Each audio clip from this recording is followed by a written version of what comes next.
My name is DeWarren Smith, and I'm here with Byron Thomas, and we're conducting a audio for art history.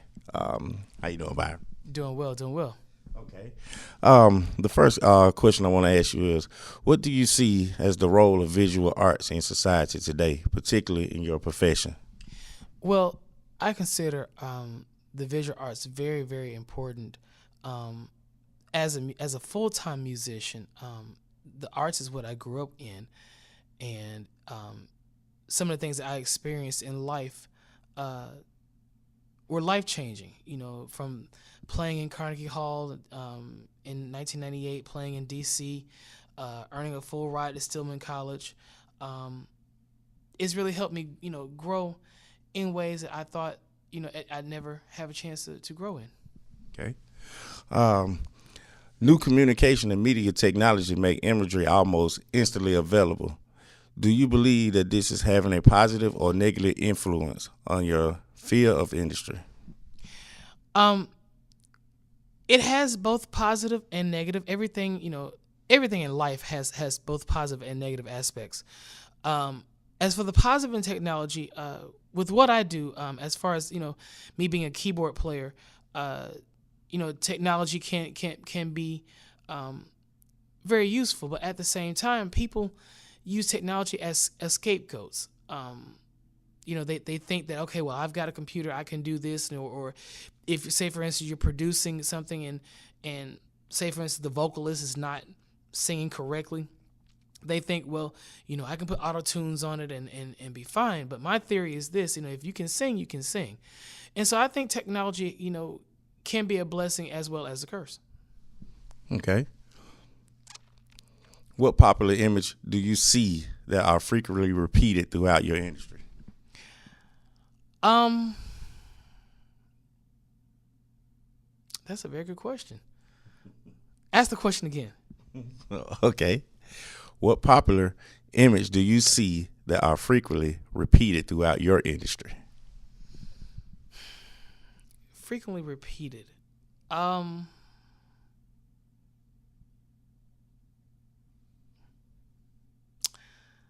guess like what you see all the time. I see a lot of people, and I can only speak as a piano player. I see a lot of people trying to copy other people. They say, well, if he can do it, I can do it 10 times better, or trying to be in competition with people. I don't like really competing, because my thing is this: God has given everybody a gift, and they do it to me all the time. They're like, well, I wish I could play like Byron. I wish I could play like Byron. Man, if I had his anointing, if I had this and I had that. And it's not about that. It's about doing what you do.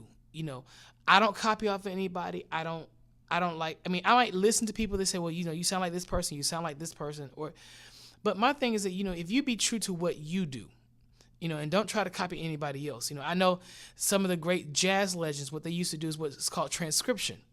And what they would do is, say, for instance, let's take Miles Davis's, one of Miles Davis's great tunes, So What? They would take his solo and transcribe the whole entire solo, note for note, rhythm for rhythm. That's what Miles Davis did back in the day. My thing is what can you do?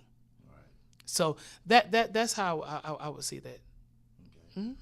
And what about the visual arts, like, images that you see, towards like, seeing Egyptians and, sculptures and the structures of buildings and domes, or what do you think that has to do with the music part? Like seeing music, seeing the images, and then relating music to that. Like we see the Last Supper portrait. A lot of the portraits, they got different types. That was, So what do you see? How does music relates to that? Oh, that makes a huge impact. I like seeing music as colors. Right. And everything has a story to tell. every like I could take a piece of art and look at the art and say, okay, well, if I was to paint this musically, if I see the reds and the blues and the yellows and the greens, how could I depict that? And that's how I see music as color. Okay, well, it's kind of like probably the same question, but a little bit different. They say, how has your knowledge of famous artworks influenced your creative process? So you pretty much just answered like. Yeah, but I'm really not into more so visual art as well as performing art. But